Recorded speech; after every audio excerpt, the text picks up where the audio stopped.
Just kidding. Welcome to the Masterclass series. I haven't played yet today, so I'm not going to play my first notes for you on this. I haven't played yet because I want to talk about Domenico Catalano, who is the bass trombonist of Basel Symphony Orchestra in Basel, Switzerland. He gave a nice 2.5 hour plus masterclass to us at the Lace Trombone Festival. And I saw him in concert a couple times. Really good player. Had some really good stuff to say. Very soft-spoken, just like a great teacher.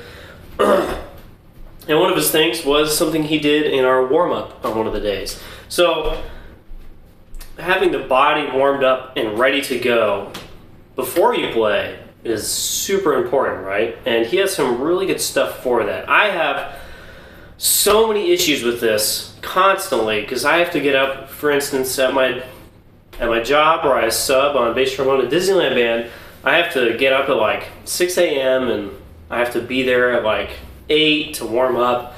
And I spend that whole time like driving, and then I get there and I just have to play. And I have a really hard time getting my body to be awake, to be warmed up, to be ready to go.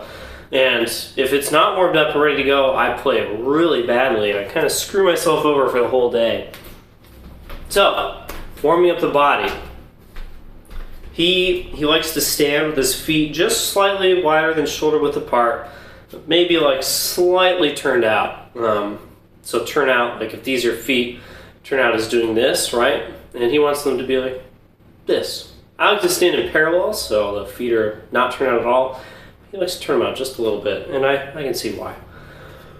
So you have that started, and then you're gonna bring out your left arm.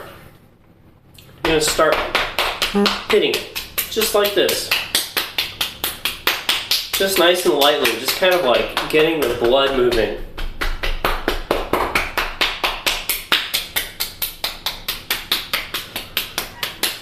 Just nice and light. Getting the shoulder a little bit. Make sure that shoulder isn't too high in the left arm. And then finish. And now compare your left arm to your right arm. Do they feel the same? Probably don't. My left arm feels so loose and so warmed up already. So now you switch, put that right arm out.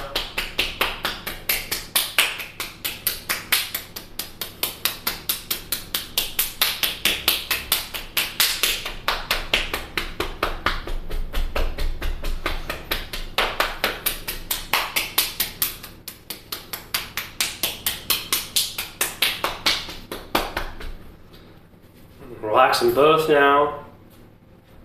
And right now they both feel pretty tingly and warmed up. They feel really good. And now, as you go on, you can go down the rest of the body, go all the way down your legs, on both sides, and kind of get everything warmed up. And it makes a huge difference. Basically, you kind of like jump start getting your body warmed up. I always have to take a walk in the morning, and I go around the neighborhood, and I come home, and I have to just kind of like get my circulation going. And with this, you can basically just do that all standing there yourself. You might look kind of like an idiot, but you get warmed up. I think it's a really useful tool. A really cool thing that he talks about is you need to be able to subdivide when you play, right? If you have a piece that's in 4/4 and the fastest notes you have are like eighth notes or something like that, you need to be subdividing at least down to the 16th note as you play. So if this is the quarter note, eighth note is step up up up up up up up.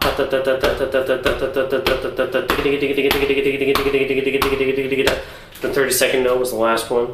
You need to be having that stuff going all the time, somewhere inside of you. What he likes to do is to have those things going on in different parts of the body, and not physically. You're not like tapping out the 32nd note while you're doing the 16th note over here or something.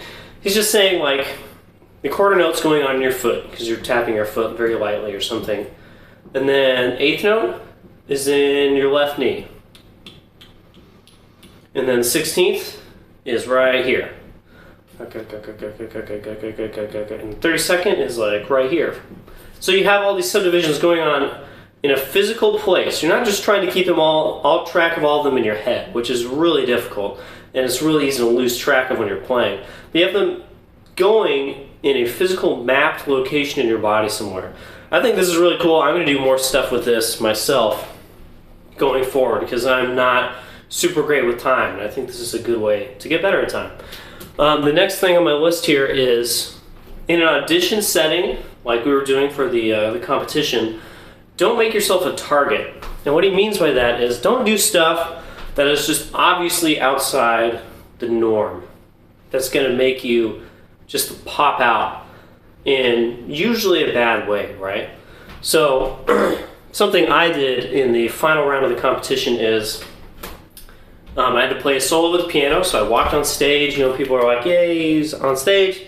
And then the first thing you want to do with the pianist when you play solo is tune, because the piano can't go anywhere tuning-wise. The trombone can, so you always tune the trombone. And so I turned around and said, all right, give me a B flat. You know, played a couple B flats. I felt okay, and then I turned around and I played my solo. And later I talked to him, he went, why did you turn around? Why did you present your back to the audience?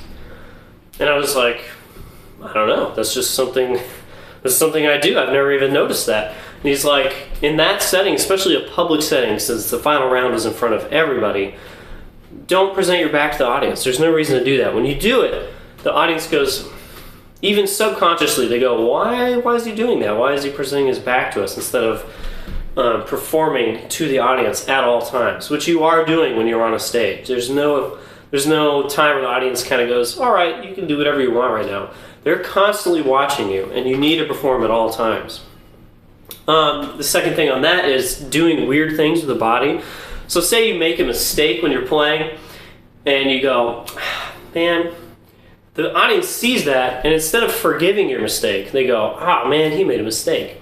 For instance, Peter Steiner, who's an amazing tenor trombonist, probably one of the best in the world, gave a recital, and he played some of the hardest music that exists for trombone. Like seriously, just the hardest stuff. It is crazy.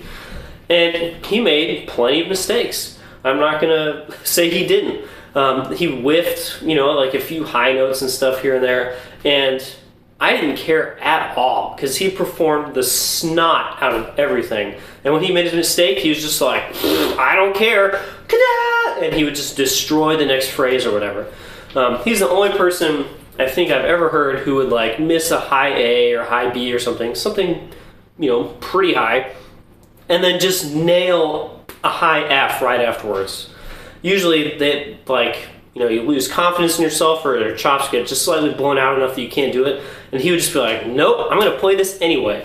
And that is so important and so cool to see happen. Like someone make a big mistake like that, it's very obvious, and just kind of go, I don't care, I'm going to be super musical and just go on anyway. And that's such a better way to do it than giving away your mistake, either by doing something physical or letting it get your performance and then making more mistakes. So that's another way you can make yourself a target, right? And then, doing weird stuff with the body. If you're like, just doing enough movement that it works with the music, okay, that's fine. I like to stay a little more still, probably, than some people. But when you do just kind of weird things that stick out. Maybe it's you do this with your slide wrist or something like that. Just weird stuff that people would kind of go, why is he doing that? And most of the time, that kind of thing is subconscious. They're not literally going, hey, look, he's doing something weird. They're going, in the back of their mind, they're going, yeah, I like this a little less now because of this weird thing that I saw. And you don't want to do that, right? The last thing on this don't make yourself a target list is don't make weird musical choices, especially in an audition setting. I think there were a couple of things that I did in my solo that, in Europe at least, would probably not really fly in an audition setting. And he's just like, you want to kind of like do what's on the page, and if you make a musical choice, make it consistent, make it obvious, make it yours, rather than kind of like wishy-washy and not really obvious what you're doing. And even then, you probably want to leave that kind of stuff out. And of course, this is all in an audition setting. If you're doing a recital or something, you can get away with a lot more because that's just you giving your music to people rather than you trying to get a job from people. And then the last thing he had was a kind of a physiological thing. Pressure in high notes kind of making you forget what's happening. So in Lohengrin, the excerpt,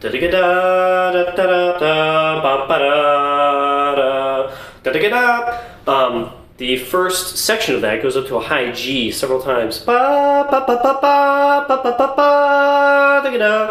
And that section in particular is really bad for most players time-wise. We go everybody rushes the long note. The long note is a high G. And Domenico kind of theorized that it's because it's a high note and the pressure builds up in your brain, literal, actual blood pressure in your brain, and kind of makes you kind of red out. Not literally like you would if you were flying a plane and you pulled some negative G's, but the same kind of thing. You just kind of red out slightly and your time sense, your sense of musicality kind of goes